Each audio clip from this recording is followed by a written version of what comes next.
The Dakota prairie stretched endlessly in all directions, its silence so complete it seemed to swallow sound itself, as if the earth were holding its breath in anticipation of violence. The October wind carried whispers of winter and the metallic scent of blood, moving through the grass like the ghostly voices of ancestors warning of danger to come. 10-year-old Evelyn McGrath knelt beside the fresh grave, her small fingers clutching a faded photograph, while the charred skeleton of her grandmother's homestead smoldered 50 yards away, its blackened timbers reaching toward the gray sky like the fingers of the dead. The quiet was unnatural, oppressive, not the peaceful silence of a summer afternoon, but the heavy stillness that follows thunder when even the insects stop their singing, and the wind itself seems afraid to whisper. Evelyn's grandmother had taught her to read the prairie's moods, to understand its subtle warnings, and right now, everything screamed danger. She pressed her face against the wooden cross she'd hammered into the frozen ground with trembling hands, breathing in the scent of pine sap and her own tears. The cross bore only 2 words, carved with her grandmother's kitchen knife: Sarah McGrath. No dates, no flowery words, just the name of the woman who had raised her, loved her, and died screaming her name as the raiders' bullets found their mark. Sleep, little sparrow, sleep through the night. Evelyn whispered, her voice breaking, as she sang the lullaby her grandmother had hummed every evening while braiding her hair by lamplight. The prairie will guard you till morning light. But her grandmother would never sing again, never tell her stories of the old country where green hills rolled like ocean waves, never wrap her in warm arms when nightmares came calling. The photograph trembled in her dirt-stained fingers, her grandmother as a young woman, standing beside a tall man whose face had been carefully torn away, leaving only a jagged edge where love had once been. Your grandfather, Grandmother Sarah, had whispered on cold winter nights, her Irish accent thick with pain and secrets. Lost to the war, God rest his soul. But there had always been something more in her eyes when she spoke of him, a mixture of love and betrayal that Evelyn had never understood. 3 days had passed since the attack. 3 days of surviving on creek water and wild berries, her small body growing weaker with each passing hour. The raiders had come at dawn, their faces covered, but their intentions clear. They had searched the house systematically, looking for something specific, and when her grandmother had refused to tell them where it was, they had killed her without mercy. Evelyn had hidden in the root cellar as her grandmother had taught her, listening to the terrible sounds above, shouting, breaking glass, the crack of gunfire, and finally, the roar of flames, consuming everything she had ever known.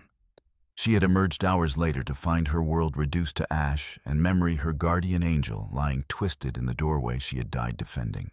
The child's lips were cracked from thirst, her clothes torn from sleeping rough in the tall grass. Soon she would lie down beside her grandmother's grave and let the October cold claim her too. Perhaps that would be better than facing whatever came next. Better than confronting the men who had stolen her childhood and left her alone in a world that seemed determined to devour the innocent. The sound of approaching hoofbeats made her blood freeze in her veins. Through the heat, shimmer rising from the scorched earth, riders emerged from the tall grass like figures from a fever dream. They moved with the fluid grace of people born to the saddle, their horses' hooves making no sound on the soft ground. The lead horseman sat his painted stallion with the stillness of carved granite, his weathered face marked by silver hair that caught the afternoon light and war paint that spoke of battles fought and victories earned. Thunder Horse, chief of the Lakota band that roamed these contested lands, had weathered 60 winters and countless storms. His broad shoulders carried the weight of leadership, while his dark eyes held depths that could swallow a person whole. When he spoke, his voice carried the authority of mountains and the wisdom of wind through sacred places. Little one. He said, his English careful and deliberate, each word chosen with the precision of a man who understood that language could be both bridge and barrier. Where are your people? Evelyn's throat worked soundlessly, her voice lost in the vast emptiness of grief. She gestured toward the smoking ruins with one trembling hand, then to the grave at her feet, unable to form words around the pain that threatened to choke her. Understanding flickered in the chief's ancient eyes, and something that might have been recognition crossed his weathered features as his gaze fixed on the photograph she held like a lifeline. Behind Thunderhorse, more riders materialized from the grass as if summoned by his presence. Swift Arrow, his 16-year-old son, sat his horse with the easy confidence of youth, his face bearing the promise of his father's strength, tempered by the impatience of a young man eager to prove himself. His dark eyes were bright with intelligence and curiosity. And when he looked at Evelyn, she saw compassion rather than pity. Grey Wolf, a scarred veteran, whose face told stories of battles fought and lost, studied the burned homestead with the calculating gaze of a man who had seen too much violence. His left arm, hung slightly crooked from an old cavalry saber, wound a reminder of the years he had spent wearing the blue uniform before coming home to his people. The bitter knowledge in his eyes spoke of a man who understood the white man's ways better than most, and liked them less for the understanding. Whispering Wind, an elderly woman whose gentle eyes held the accumulated wisdom of 7 decades, looked at Evelyn with the kind of maternal concern that could melt the hardest heart. Her weathered hands, skilled in the healing arts, seemed to understand the child's pain without words. She had lost her own daughter to cavalry bullets and her husband to despair, rebuilding her life from grief and determination. "Then you are alone," Thunderhorse said, and those words carried both acknowledgement of her loss and the promise of something else, something that would change everything. Swift Arrow nudged his horse forward, concern creasing his young features. "Father, the soldiers have been asking questions about this place. They say a white child went missing from the McGrath homestead." "What soldiers?" Thunderhorse asked, though his tone suggested he already knew the answer. "The Indian agent's men. They came to the agency 3 days ago asking about raids about missing persons. Their leader offered gold for information about the girl." Swift Arrow's voice carried distaste. "The one with dead eyes. Hendricks." The name hit Evelyn like a physical blow, bringing back memories she had tried to bury. She remembered Marshal Hendricks from his visits to the homestead, a tall man with cold eyes and careful questions who had made her grandmother nervous. He had asked about the land, about family, about whether anyone would miss them if they were gone. Her grandmother had always watched him with the wary attention of a deer scenting wolves. Thunderhorse's expression darkened at the mention of the marshal's name. He had dealt with federal law enforcement before, had seen how they used their authority to justify whatever actions served their purposes. But there was something about this situation that felt different, more personal somehow. "This child is under my protection now," Thunderhorse declared, his voice carrying the absolute authority of a man who had never retreated from a fight. "Let them come. We will be ready." As if summoned by his words, dust rose on the horizon, riders approaching at speed, their intentions as clear as their numbers. The afternoon sun glinted off metal, suggesting weapons and official badges, the tools of territorial authority. Whatever came next would test them all in ways they could not yet imagine. But Evelyn barely noticed the approaching threat. She was staring at the photograph in her hands, at the torn edge where her grandfather's face had been. And for the first time, she wondered if her grandmother had ripped it away to hide something, rather than to forget it. The careful way the tear had been made, the precision of the cut, it spoke of deliberate concealment rather than emotional destruction. "Will you help me?" she whispered to Thunderhorse, her voice barely audible above the thunder of approaching hooves.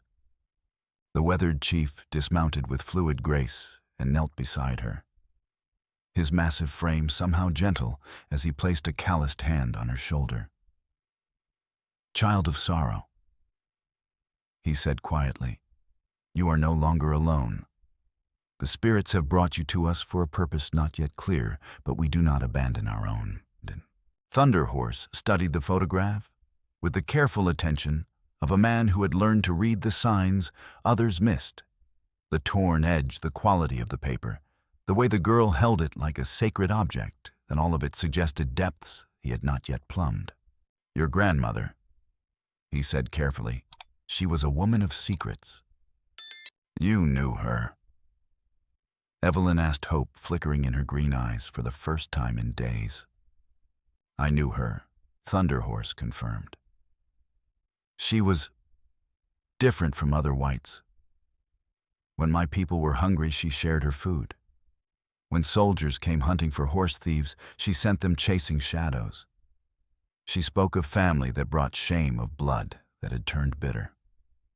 The words stirred memories Evelyn had tried to forget, late-night conversations conducted in hushed tones, visitors who came after dark, the way her grandmother would sometimes disappear for hours without explanation. There had been a whole other life running parallel to the simple existence of their homestead. A world of secrets and dangerous knowledge that her grandmother had kept hidden. She was afraid.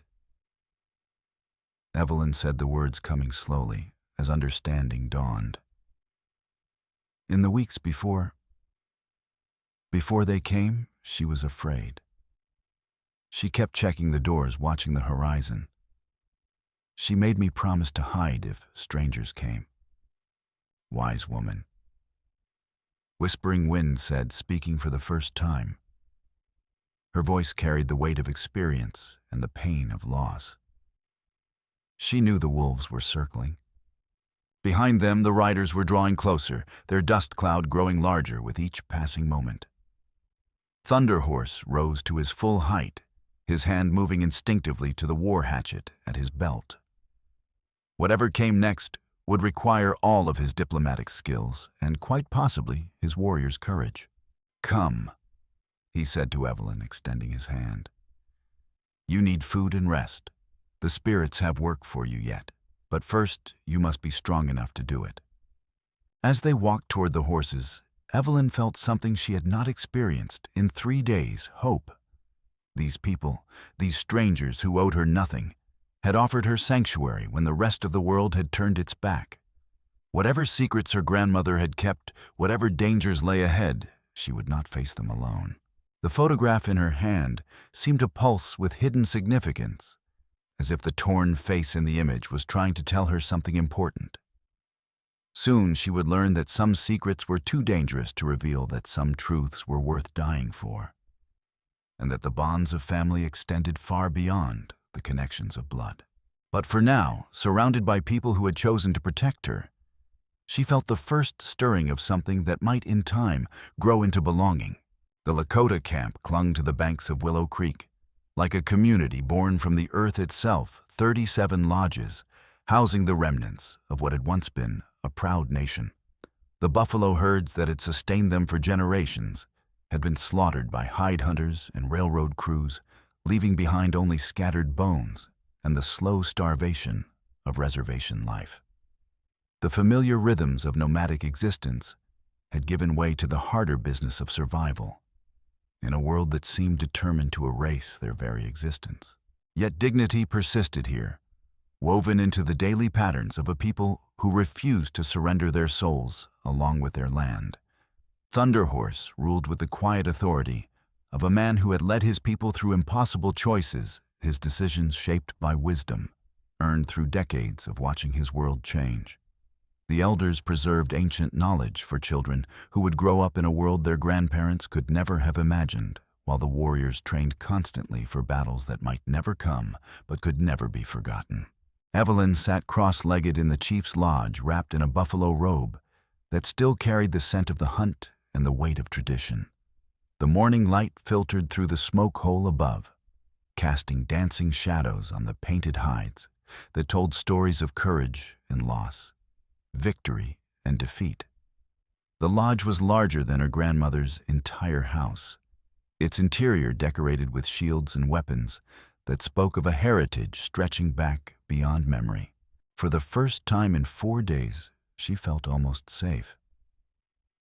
The gnawing hunger that had weakened her was gone, replaced by the satisfied fullness that came from Whispering Wind's careful feeding.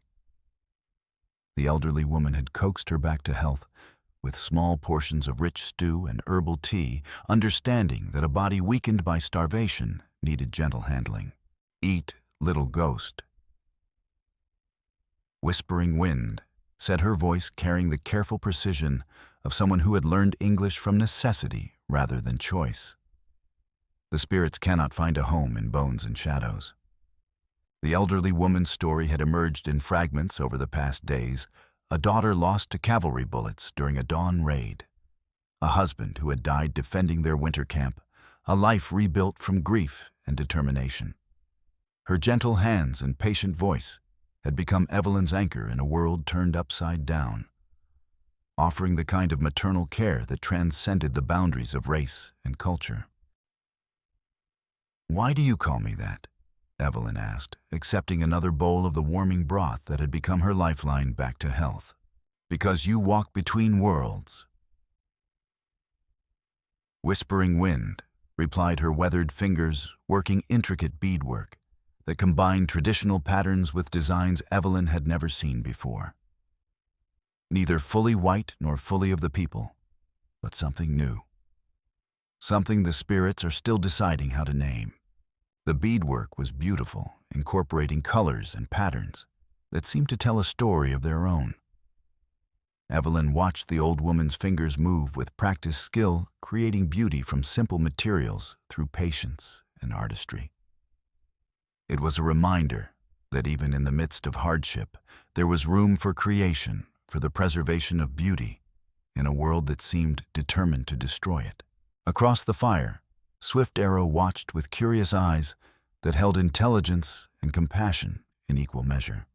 At 16, he possessed his father's natural authority, tempered by youth's impatience and a burning desire to prove himself worthy of the family name. His English was better than most in the camp, learned from traders and soldiers, and sharpened by the necessity of dealing with an increasingly complex world. "My father knew your grandmother well," he said when Evelyn met his gaze. "She was different from other whites. When we were hungry during the hard winter 3 years ago, she brought us food. When soldiers came hunting for horse thieves, she sent them chasing shadows in the wrong direction." This revelation stirred memories Evelyn had buried late-night visitors, who spoke in hushed tones, the way her grandmother would sometimes disappear for hours without explanation, and the careful way she had spoken about their neighbors, without ever naming them specifically. There had been a whole other life running parallel to the simple existence of their homestead, a world of secrets and dangerous alliances that her grandmother had kept hidden.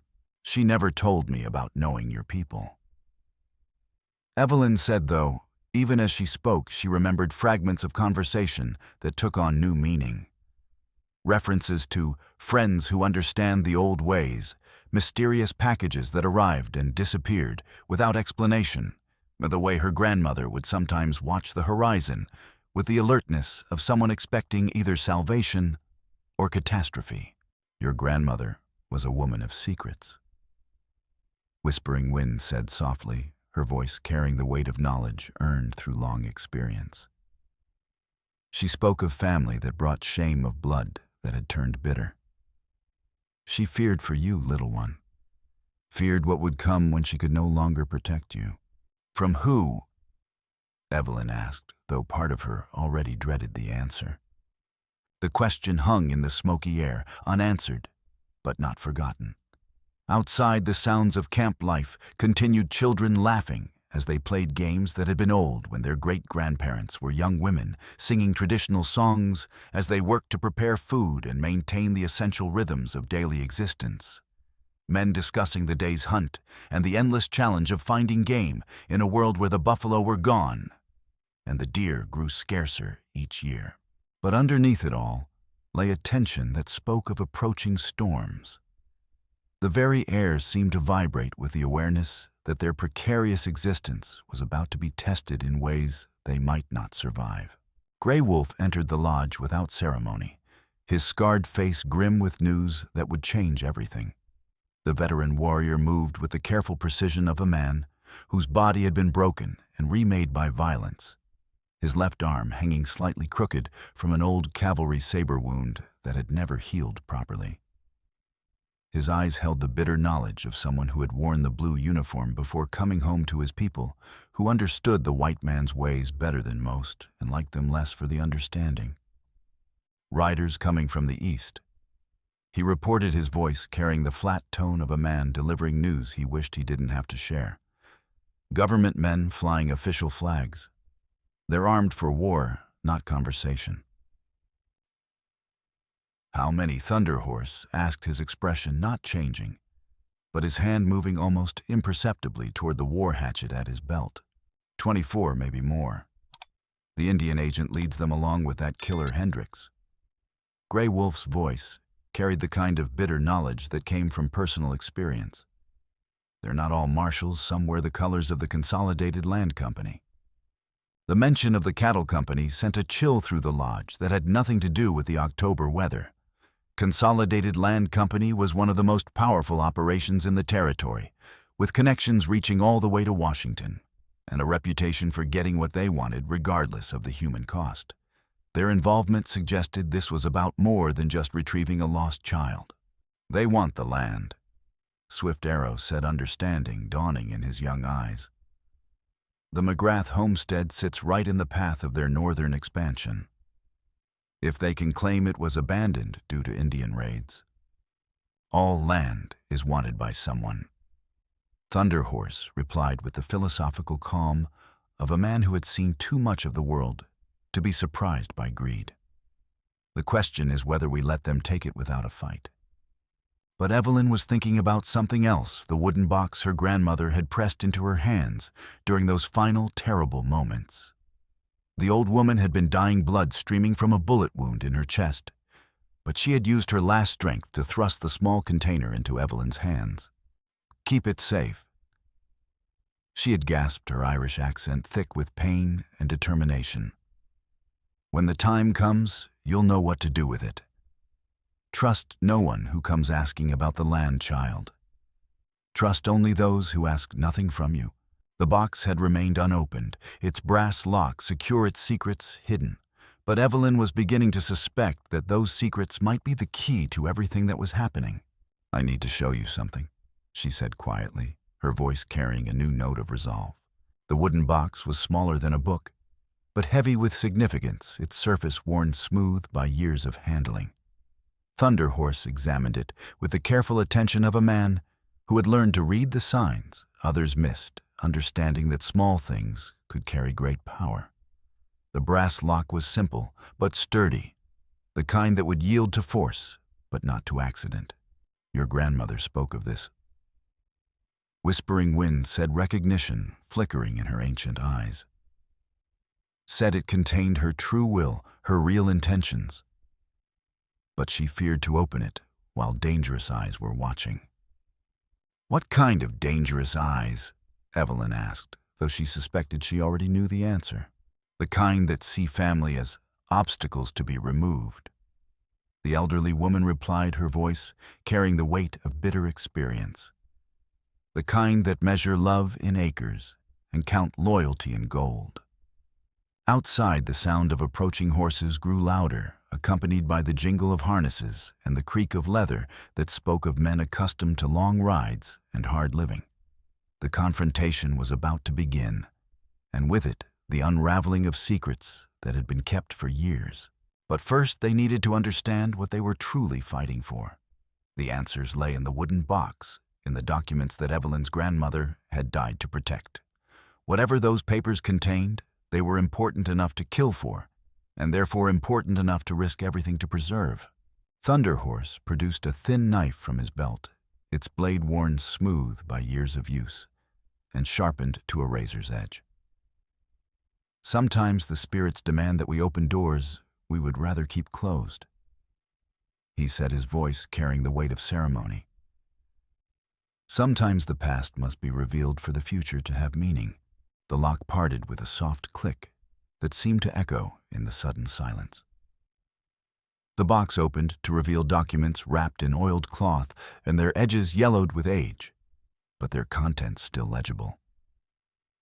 As Evelyn reached for them with trembling hands, the sound of a horn echoed across the prairie, the signal that riders were approaching under a flag of truce. They're here. Swift Arrow said, his hand moving instinctively to the knife at his belt. Then we meet them. Thunder Horse replied, rising to his full height with the fluid grace of a man who had spent a lifetime preparing for moments like this. But first, we learn what your grandmother wanted us to know. The documents were more than just papers. They were a revelation that would change everything. But there was no time to study them properly now. The enemy was at the gates, and the battle for Evelyn's future was about to begin. Whatever secrets the box contained would have to wait. The storm had arrived, and with it, the first test of whether love could triumph over greed, whether family could overcome betrayal, whether a child's courage could stand against the full weight of territorial corruption. The game was about to begin, and the stakes were higher than anyone yet realized. Indian Agent Cornelius Briggs arrived like a plague of authority, his convoy of 6 wagons and 24 armed men churning up dust clouds that announced their presence for miles across the prairie. The procession moved with the ominous precision of a military operation, each wagon loaded with supplies and legal documents that represented the full weight of territorial power. The agent himself was a man of average height, but exceptional arrogance. His soft features marred by calculating eyes that seemed to weigh everything in terms of profit and loss.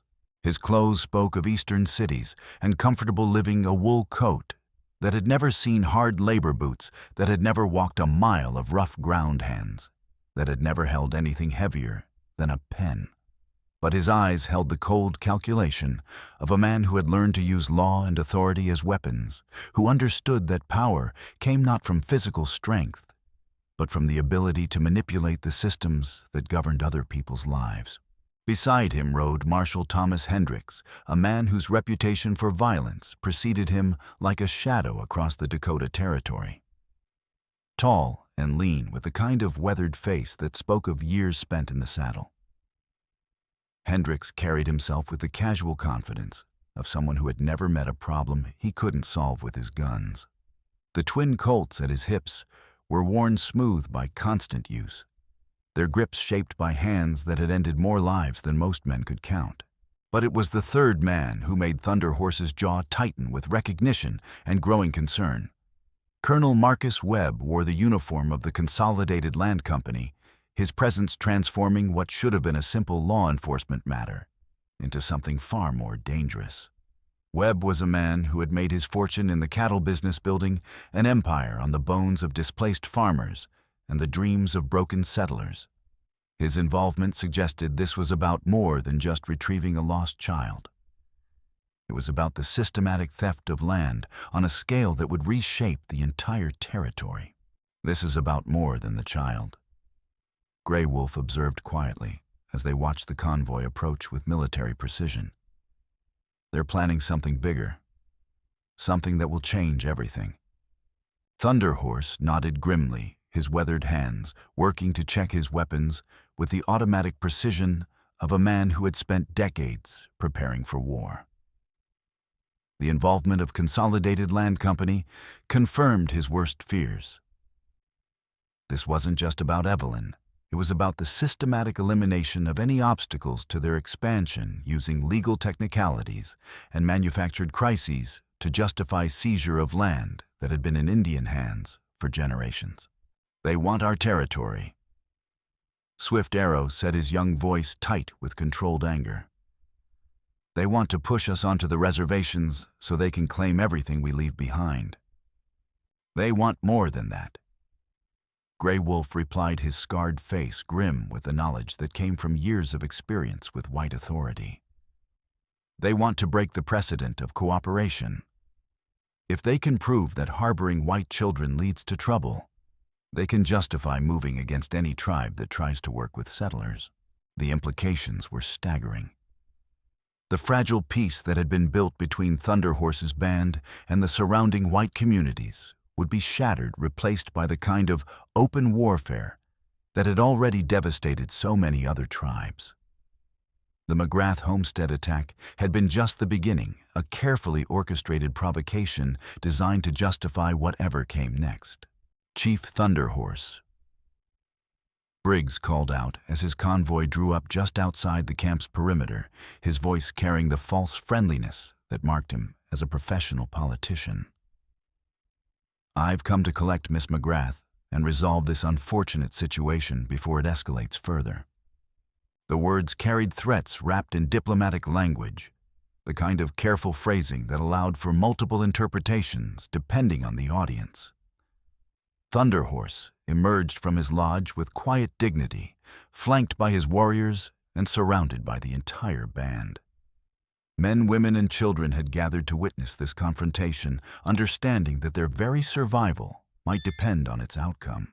"The child is under my protection," Thunderhorse said simply, his voice carrying across the water with the authority of a man who had never retreated from a fight.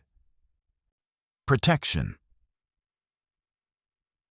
Briggs laughed, but the sound held no humor, only the kind of cold calculation that came from years of manipulating desperate people. "Chief, you're harboring a traumatized white child who belongs in civilized care. Surely you can see the irregularity of this situation. I can see men with guns making demands," Swift Arrow said, stepping forward despite his father's restraining gesture. The young warrior's hand rested on his knife hilt, his body tense with the kind of barely controlled energy that marked him as his father's son. Marshal Hendricks turned his cold gaze on the boy, his expression shifting from professional indifference to something approaching interest. "Son, you do well to show proper respect to federal authority. We're here on official business. I show respect to those who earn it." Swift Arrow replied, his voice carrying the kind of quiet defiance that had been passed down through generations of his family. "What I see here is corruption wearing a badge." The insult hung in the air like smoke from a funeral pyre, and for a moment the entire gathering held its breath. Hendrick's hand moved toward his weapon, but Colonel Webb raised a hand for silence. "Gentlemen." Webb said, his voice carrying the smooth authority of a man accustomed to getting his way through diplomacy backed by force. "We're here to resolve this matter peacefully. Miss McGrath is the sole heir to valuable property that requires proper administration. The territorial government has appointed Agent Briggs as her guardian to ensure her interests are protected." "By what authority?" Thunderhorse asked, his voice carrying the weight of a man who had spent years learning to navigate the complex web of white law and custom. Briggs produced a leather portfolio thick with official documents, their wax seals catching the afternoon light like drops of blood. "By the authority of territorial law, which requires that minor children be placed under appropriate guardianship. I have the legal right to take custody of Miss McGrath immediately." The documents looked impressive, covered with official stamps and signatures that spoke of bureaucratic authority. But Thunderhorse had seen enough of white law to know that impressive documents could be produced to justify almost anything given enough money and influence. "What about the child's wishes?" Whispering Wind asked, her voice carrying the kind of quiet authority that commanded attention even in the midst of a tense confrontation. "Children rarely know what's best for them." Briggs replied dismissively, his mask of false concern slipping slightly. "That's why we have laws to protect them from their own poor judgment and the influence of those who would exploit their vulnerability." But Evelyn had been listening from inside the lodge, and something in Briggs' voice triggered a memory that made her blood run cold. She had heard that tone before, in the weeks leading up to the attack. Her grandmother had been arguing with someone, their voices rising in anger that had carried across the prairie night. "You've done enough damage to this family," her grandmother had said, her Irish accent thick with emotion. "I won't let you destroy what's left of it." "You can't stop progress, old woman," had been the reply, delivered in the same dismissive tone that Briggs was using now. "The railroad is coming, and nothing you do will change that. The only question is whether you'll profit from it or be crushed by it."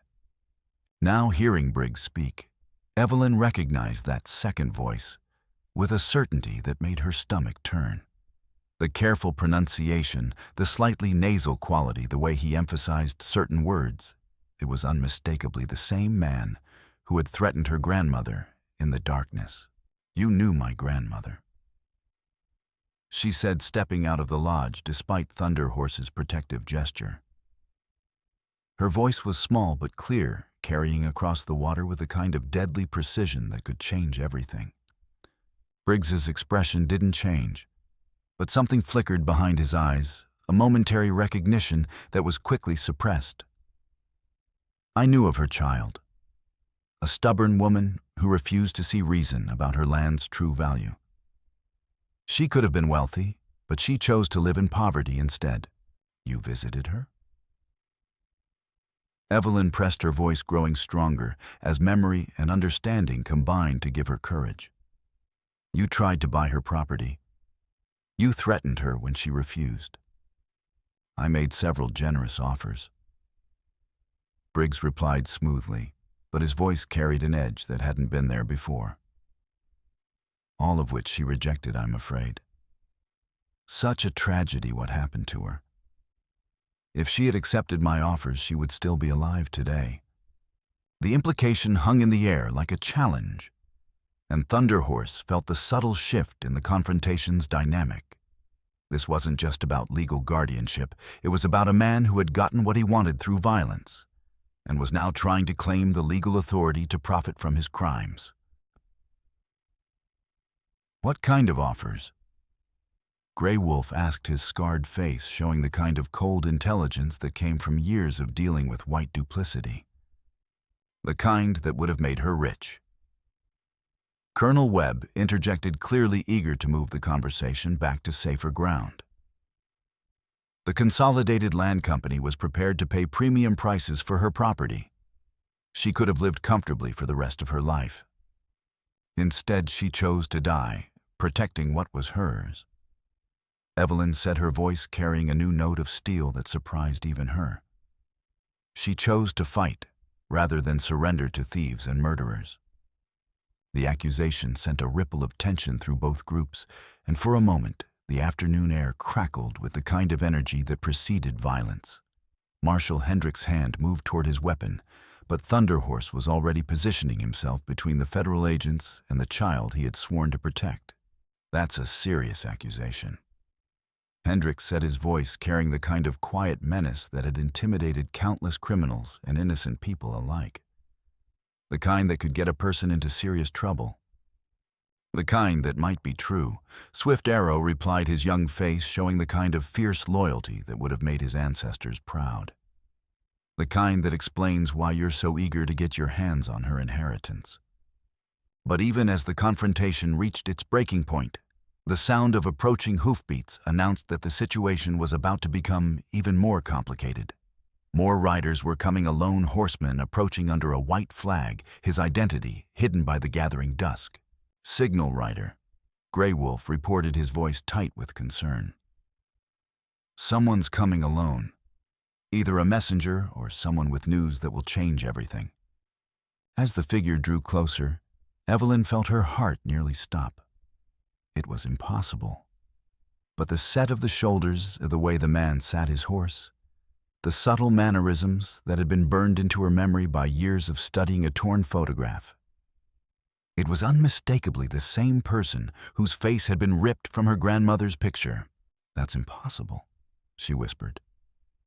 But even as she spoke, she knew it was true. The rider dismounted just outside the camp, his movements stiff with age and old wounds.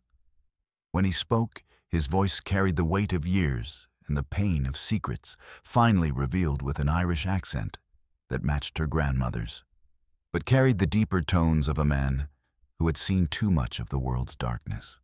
"My name is Patrick McGrath," he said, his voice carrying across both camps with the authority of absolute truth. "I've come for my granddaughter." The words hit the assembled crowd like a thunderbolt, and Evelyn felt the world spinning around her as she tried to process this impossible turn of events. The man who was supposed to be a Civil War casualty stood before her, scarred and weathered by years of hard living, but unmistakably alive. "You're dead," she said, her voice cracking with the weight of a lifetime's worth of grief and confusion. "I've been dead to your grandmother for 15 years. Patrick replied, his voice heavy with regret and pain. "But I'm very much alive, and I'm here to make amends for the mistakes that have brought us to this terrible moment." The revelation sent shockwaves through both groups, but it was Agent Briggs who reacted with the most visible distress. His face had gone pale, and his hands shook as he realized that his carefully laid plans were about to be exposed by the one person he had never expected to see again. "This is impossible," he said, his voice rising with desperation. "Patrick McGrath died at Gettysburg. I saw the casualty reports myself." "You saw what you wanted to see," Patrick replied, his voice carrying the kind of cold authority that came from years of dealing with dangerous men. "What you needed to see to justify your actions. But I'm very much alive, and I'm here to stop you from destroying what's left of our family." The confrontation had reached a new level of complexity with revelations that would change everything. But as the sun began to set over the Dakota prairie, casting long shadows across the assembled groups, it was clear that the final battle was just beginning. Whatever secrets Patrick McGrath had been keeping, whatever crimes Cornelius Briggs had committed, whatever plans the Consolidated Land Company had for the territory, all of it was about to be exposed in a confrontation that would determine not just Evelyn's fate, but the future of everyone who called this harsh land home. The game was about to reach its deadliest phase, and this time there would be no mercy for the losing side. The revelation of Patrick McGrath's survival sent shockwaves through the assembled crowd that rippled outward like waves from a stone thrown into still water. For 15 years, he had been a ghost, a memory preserved in stories and torn photographs, a hero who had died for his country and left behind a family that had never stopped mourning his loss. Now he stood before them, scarred and weathered by years of hard living, but unmistakably alive, and carrying secrets that would change everything. Evelyn stared at the man who was supposed to be her grandfather, trying to reconcile the scarred figure before her with the hero of her grandmother's bedtime stories. His hair was silver now, his face marked by lines that spoke of pain and hardship, but his eyes held the same gentle strength that had looked out from the undamaged portion of the photograph she carried. "Why?" she asked, her voice barely above a whisper. "Why did you let us think you were dead?" Patrick McGrath's weathered face showed the weight of years of regret as he looked at his granddaughter, seeing in her features the echo of the daughter he had lost and the wife he had failed to protect. "Because your grandmother demanded it," he said, his Irish accent thick with emotion. "Because I had failed her, failed our family. Because I had trusted the wrong man and brought danger to our door." He gestured toward Agent Briggs, whose face had gone ashen with the realization that his carefully constructed plans were about to be exposed. "I trusted my brother with information that should have remained secret. I told him about the land grants, about the railroad surveys, about the government's plans for territorial expansion. I thought he would use that knowledge to help our family prosper." "Your brother, Thunderhorse," asked, his ancient eyes narrowing as he studied the dynamic between the two men. "My brother Cornelius," Patrick said, his voice carrying the bitter taste of old betrayal. "The man who now calls himself Cornelius Briggs, but who was born Cornelius McGrath in County Cork 43 years ago. The man who has spent the last 15 years working to destroy everything our family built." The words hit Agent Briggs like physical blows, and for a moment, his careful composure cracked completely. The official mask slipped away, revealing something ugly and desperate beneath the surface, a man who had built his entire identity on lies and was now watching those lies crumble. "Impossible," he said, but his voice lacked conviction.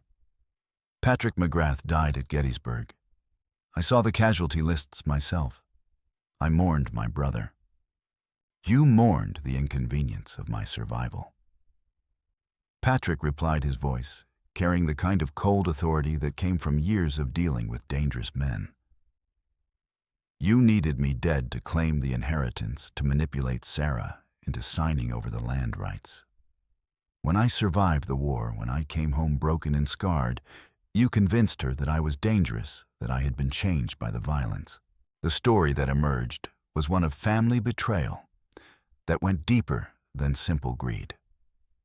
Patrick had returned from the war with wounds that went beyond the physical shattered nerves nightmares that never ended, the kind of damage that the doctors had no name for, but that destroyed men from the inside out. Cornelius had used his brother's weakness against him, convincing Sarah that Patrick was a danger to his own family. I was sick. Patrick continued, his voice heavy with the weight of confession. Sick in my mind, sick in my soul. I drank to forget what I had seen, what I had done. I became violent, unpredictable. When I hurt Sarah not badly, but enough to frighten her, Cornelius convinced her that I needed to disappear. So you faked your death. Thunderhorse said, understanding beginning to dawn in his ancient eyes. I allowed the world to believe I was dead. Patrick corrected. I went away to heal, to find some way to become the man my family deserved. But by the time I had found my way back to sanity, Cornelius had already begun his work. He had convinced Sarah that I was beyond redemption, that acknowledging my survival would only bring more pain.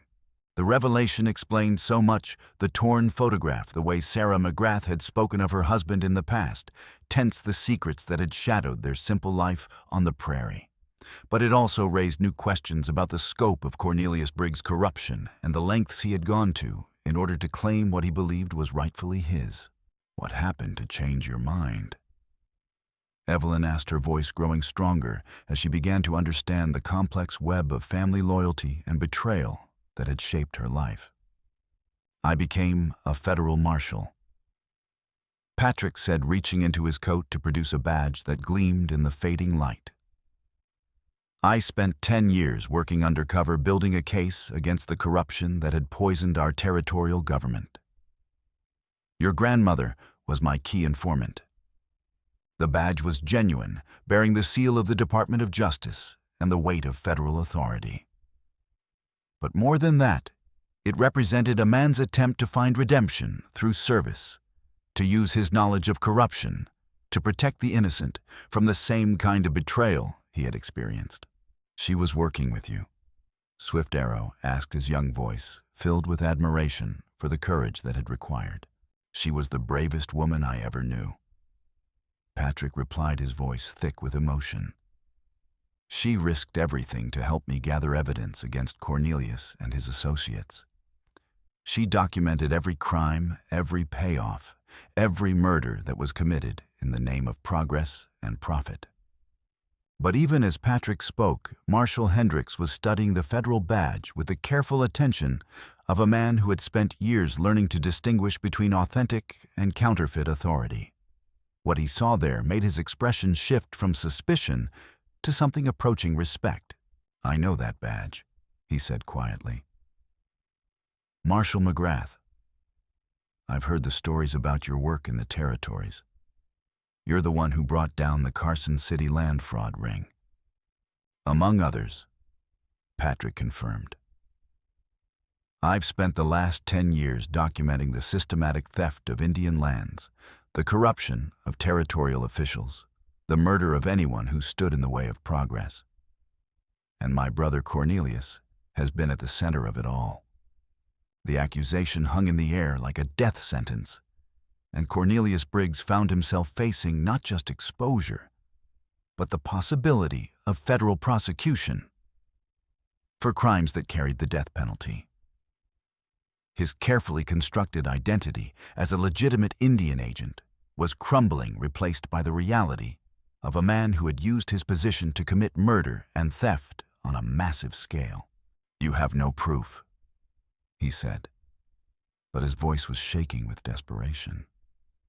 I have 15 years of proof, Patrick replied, reaching into his saddlebags to produce a leather portfolio that dwarfed the one his brother had been carrying. 15 years of documented evidence, witness testimony, and financial records that trace every crime back to you and your associates.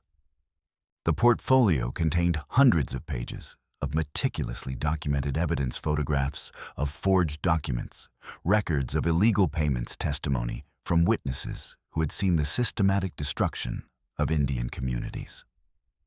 But most damning of all were the letters written in Cornelius Briggs' own hand, detailing plans for the elimination of obstacles to the Consolidated Land Company's expansion.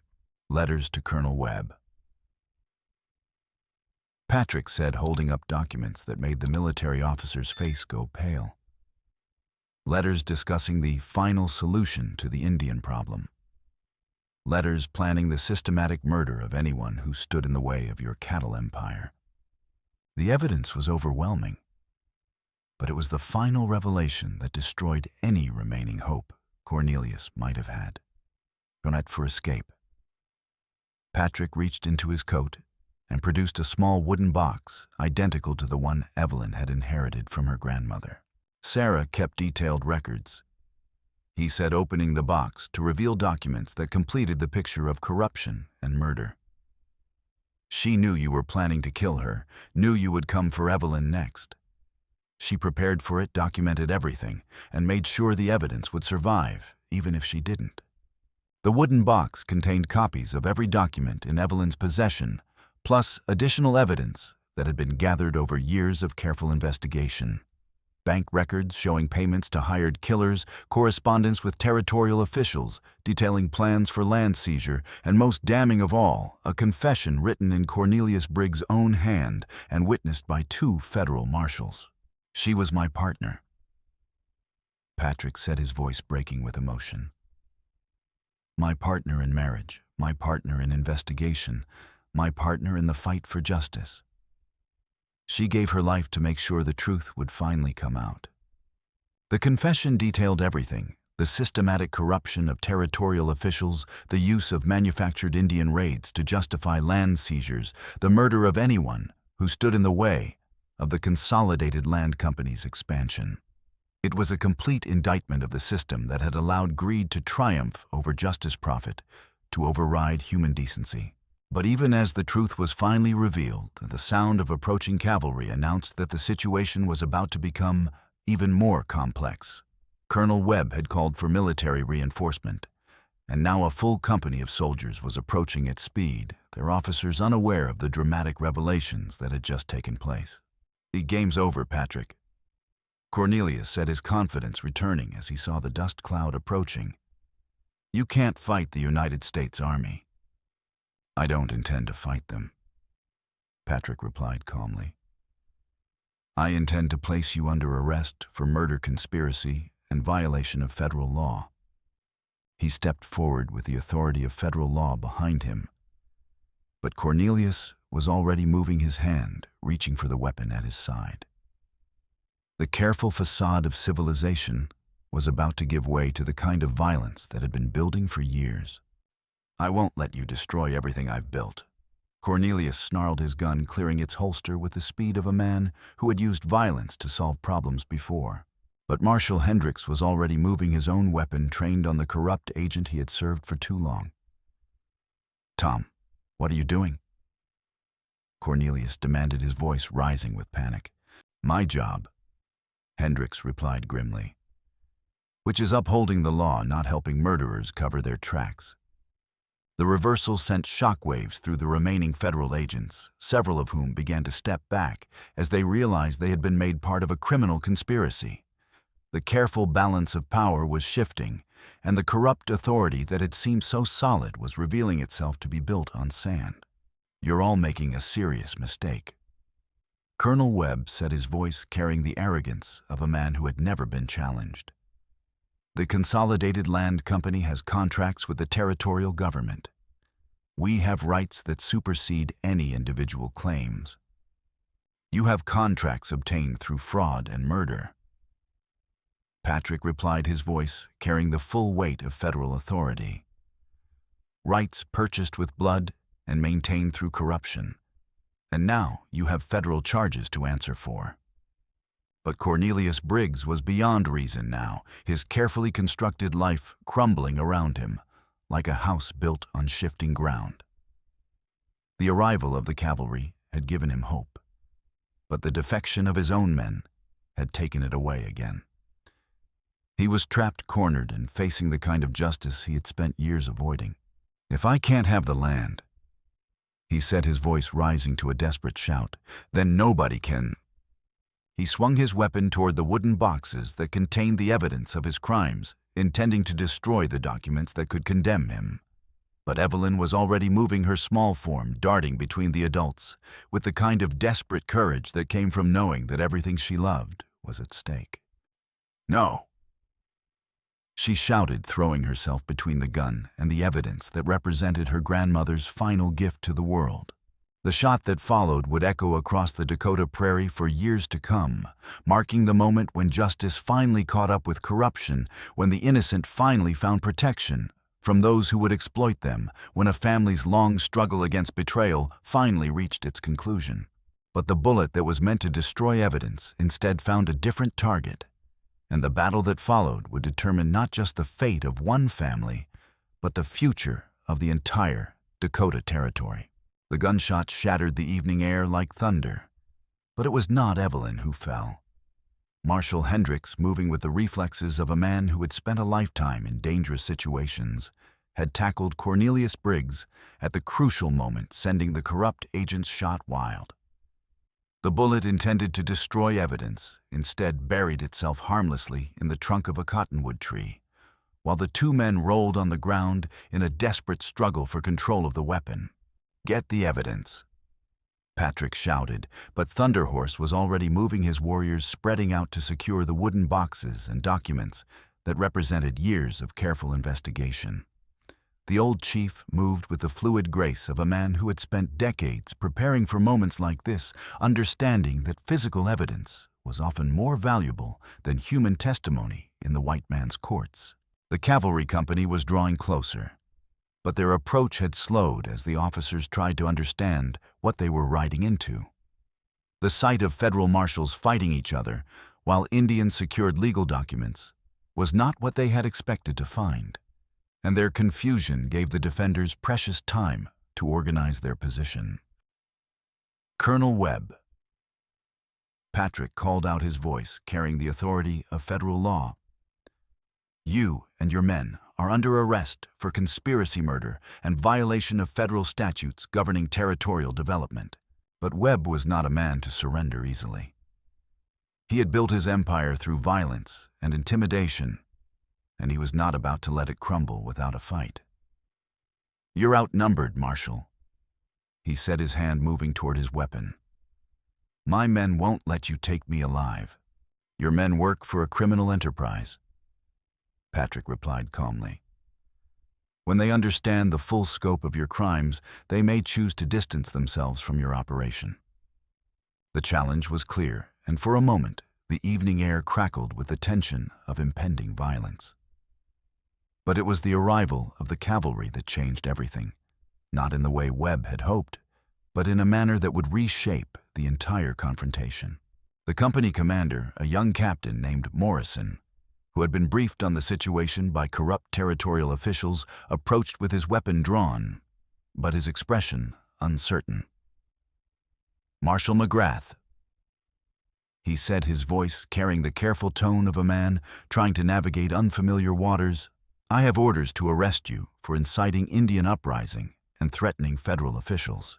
"Those orders come from corrupt officials," Patrick replied, producing his federal credentials and the portfolio of evidence. "Captain, I'm placing several territorial officials under arrest for crimes against the United States. I need your support to maintain order while I process the arrests." Morrison examined the credentials with the careful attention of a man who understood that his next decision would determine the course of his career. The federal marshal's badge was genuine. The documents bore the seal of the Department of Justice, and the evidence was overwhelming in its scope and detail. "Sir," he said finally, I need to verify your authority through proper channels. You can verify my authority through results. Patrick replied, gesturing toward the still struggling figures of Hendricks and Cornelius Briggs. Marshal Hendricks has already recognized the legitimacy of my investigation. Your predecessor, Colonel Webb, is part of the conspiracy I'm here to expose. The words hit Morrison like a physical blow. He had been told that Patrick McGrath was a rogue agent working with hostile Indians to undermine territorial authority. Instead, he was finding evidence of a conspiracy that reached to the highest levels of government. But before he could respond, the struggle between Hendricks and Cornelius reached its climax. The corrupt agent, driven by desperation and the knowledge that capture meant death, managed to break free from the marshal's grip and lunged toward Evelyn with a knife that had appeared from nowhere. "If I can't have the inheritance," he snarled, "then there won't be an heir to claim it." The attack was sudden and vicious, driven by the kind of desperate fury that came from a man who had nothing left to lose. But Evelyn was no longer the terrified child who had knelt beside her grandmother's grave. She had learned from Thunderhorse about patience and timing, from Swift Arrow about courage and determination, from Whispering Wind about the power of love over hatred. As Cornelius lunged toward her, she stepped aside with the fluid grace of someone who had been taught by masters of survival. The knife meant for her heart instead cut through empty air, and the corrupt agent's momentum carried him forward into the arms of Thunderhorse, who had been waiting for exactly this moment. "Enough." The old chief said, his voice carrying the finality of judgment. His weathered hands closed around Cornelius's throat with the strength of a man who had spent 60 years fighting for his people's survival. But Cornelius had one last card to play. Hidden in his boot was a small derringer, the kind of weapon that gamblers and desperate men carried for emergencies. As Thunderhorse's grip tightened, he managed to draw the tiny pistol and press it against the chief's side. "Let me go," he gasped, "or the savage dies." The standoff froze everyone in place, weapons trained in all directions, as the situation balanced on a knife's edge. But it was Swift Arrow who broke the deadlock, moving with the speed and precision of a young warrior who had been trained from childhood to protect his family. His knife, thrown with the accuracy that came from years of practice, found its mark in Cornelius's wrist, sending the derringer spinning away into the darkness. The corrupt agent's scream of pain echoed across the prairie as he fell to his knees, clutching his wounded hand. "It's over." Marshal Hendricks said, his voice carrying the weight of a man who had finally chosen the right side. "Cornelius Briggs, you're under arrest for murder conspiracy and treason against the United States." The words marked the end of a corruption that had poisoned the Dakota territory for over a decade. But they also marked the beginning of something new, a chance for justice to triumph over greed, for cooperation to replace conflict, for the kind of family that transcended blood and race to flourish in a land that had seen too much hatred. As the cavalry surrounded the prisoners and the evidence was secured, Evelyn found herself standing between her grandfather and her adopted father, representatives of two different worlds, who had found common ground in their commitment to protecting the innocent. "Your grandmother would be proud."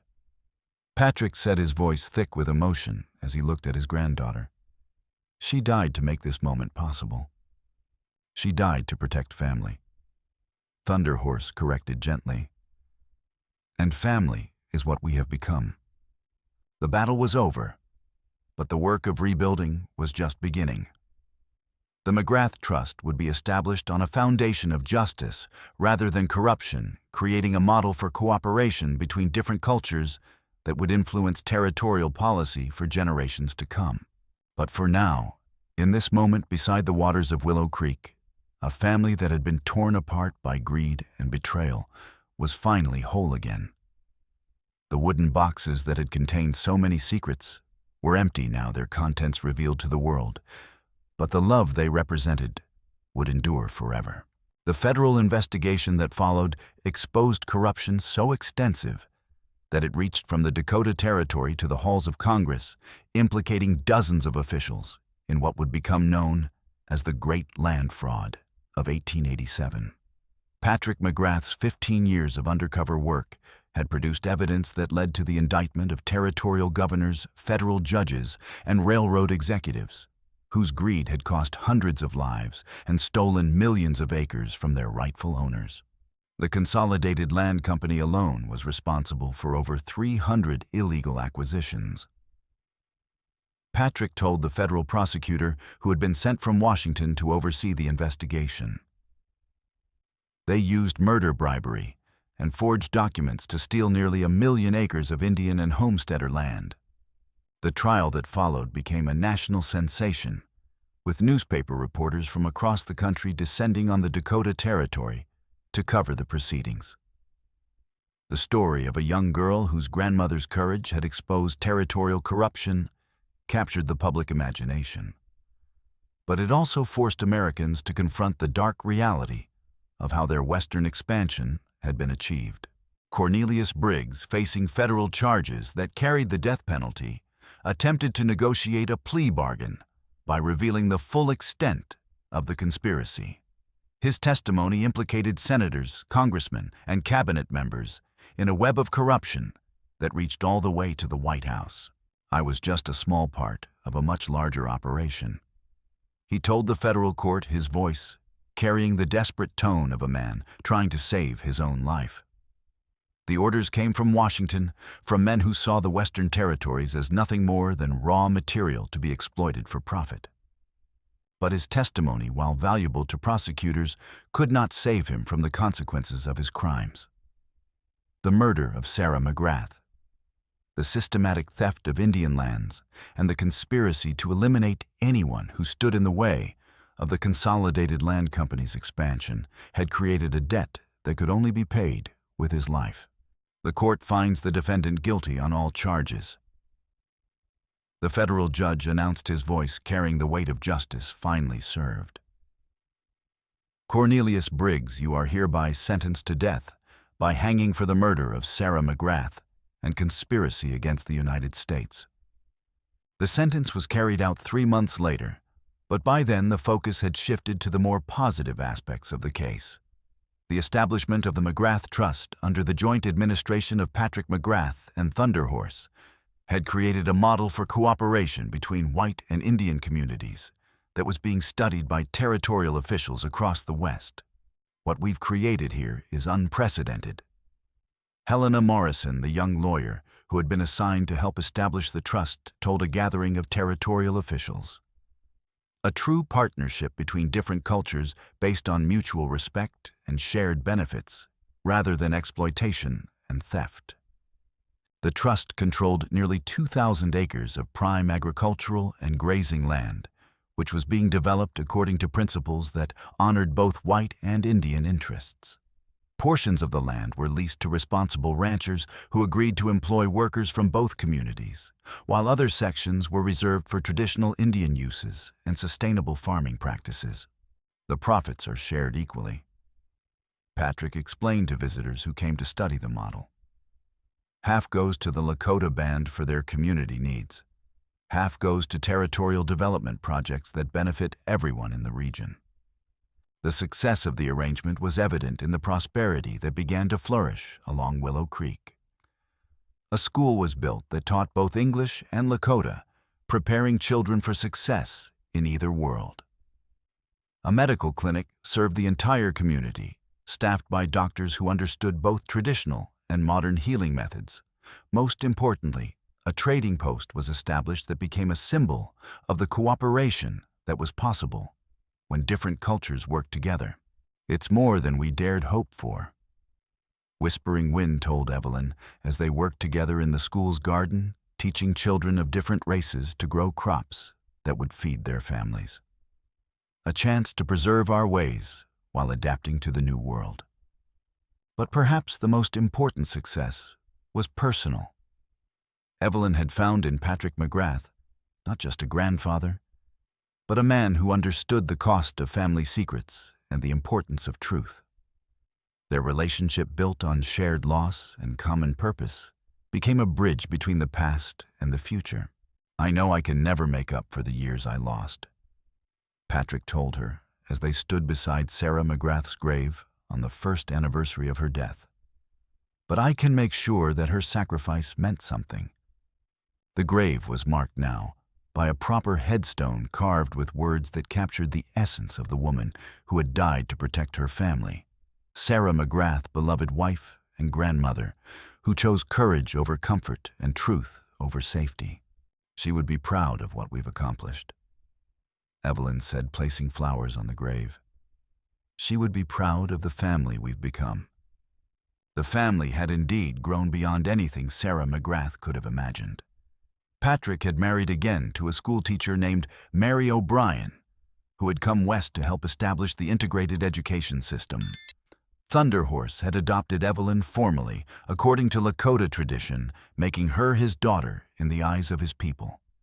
Swift Arrow had become her brother in all but blood, while Whispering Wind had taken on the role of grandmother that Sarah's death had left empty. Family is what we make it. Thunderhorse said, his weathered face showing the contentment that came from seeing his vision realized. Not what we inherit, but what we choose to build. The wooden boxes that had started it all were displayed now in the community center, their contents part of the historical record. But their true legacy lived on in the children who played together, regardless of race, and the adults who worked side by side, regardless of background in the community, that had proven that the American dream was big enough to include everyone who was willing to work for it. As the years passed, the McGrath Trust became a model that was copied throughout the Western Territories. The integration of white and Indian communities, the sharing of profits and responsibilities, the recognition that cooperation was more profitable than conflict, all of these principles became part of the new approach to territorial development. You've changed history, Helena Morrison told Evelyn on her 18th birthday as they watched children of different races graduate from the integrated school. You've proven that there's a better way to build a civilization. We've proven that families can choose each other. Evelyn replied, her voice carrying the wisdom that came from experiencing both loss and redemption. That love is stronger than blood, that cooperation is more powerful than conflict. The celebration that followed was attended by representatives from across the territory, including government officials who had come to study the model and railroad executives who had learned that partnership was more profitable than exploitation. But for Evelyn, the most meaningful moment came when she stood before the assembled crowd to deliver the keynote address. My grandmother taught me that strength comes from unity, she said, her voice carrying clearly across the gathering. That the bonds we choose are stronger than the ones we inherit. That a family built on love and respect can overcome any obstacle. The words were heard not just by the people gathered at Willow Creek, but by newspaper reporters who carried them across the country, by government officials who were looking for new approaches to territorial development, by families who were struggling to build lives in a difficult and often hostile world. The McGrath Trust had become more than a successful business venture or an innovative social experiment.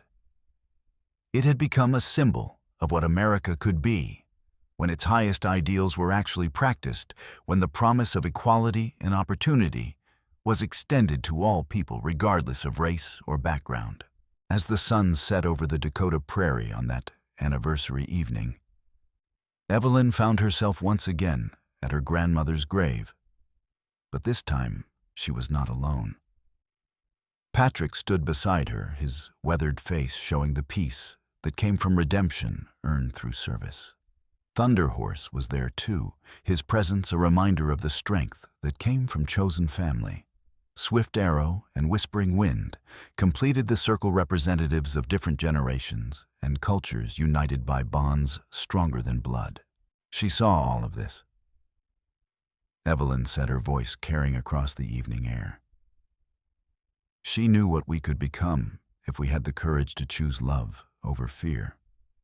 In her hands, she held the silver bracelet that had belonged to her great-grandmother, its surface worn smooth by generations of strong women who had faced impossible choices with grace and determination. But around her neck, she wore the beaded necklace that Whispering Wind had made for her, a symbol of the cultural fusion that had become her identity. The spirits are pleased. Thunderhorse said, his voice carrying the authority of a man who had spent a lifetime learning to read the signs that others missed. They see what we have built here, and they are pleased. As the stars appeared in the darkening sky, Evelyn thought about the future that stretched before them. The McGrath Trust would continue to grow and prosper, but more importantly, it would continue to serve as proof that different cultures could work together, that families could be built on choice rather than accident, that love was indeed stronger than hatred. The wooden boxes had given up their secrets, but the legacy they represented would endure forever. In the thriving community that had grown up around Willow Creek, in the children who played together without seeing differences, in the adults who worked side by side toward common goals, the dream of a better world had become reality. The prairie wind whispered its approval as full darkness settled over the Dakota plains, carrying with it the promise of tomorrow, and the certainty that some bonds are too strong to be broken by time or distance, or even death itself. The story that had begun with a terrified child kneeling beside her grandmother's grave had become a testament to the power of love, to overcome any obstacle to the possibility of redemption, even in the darkest circumstances. To the truth that family is not defined by blood alone, but by the choices we make and the love we share. In the end, that was Sarah McGrath's greatest gift to the world. Not the land or the money or the legal documents, but the understanding that hope can survive even the worst betrayal, that justice can triumph over the greatest corruption, and that love, once planted in good soil, will grow into something beautiful that can shelter generations yet to come. The story was finished, but the love that had inspired it would continue forever, carried forward by children who had learned that the color of their skin mattered less than the content of their character, by adults who had discovered that working together was more profitable than working alone, by communities that had chosen cooperation over conflict and found prosperity in the choice. The McGrath Trust endured, but its true legacy was written in the hearts of the people it had touched, in the families it had created, in the hope it had given to a world that often seemed determined to destroy the very things that made life worth living. And somewhere in the vast Dakota sky, the spirits of all who had made it possible smiled down on what they had wrought, knowing that their sacrifice had not been in vain, that their love had taken root in good soil, and that the harvest would continue for generations to come.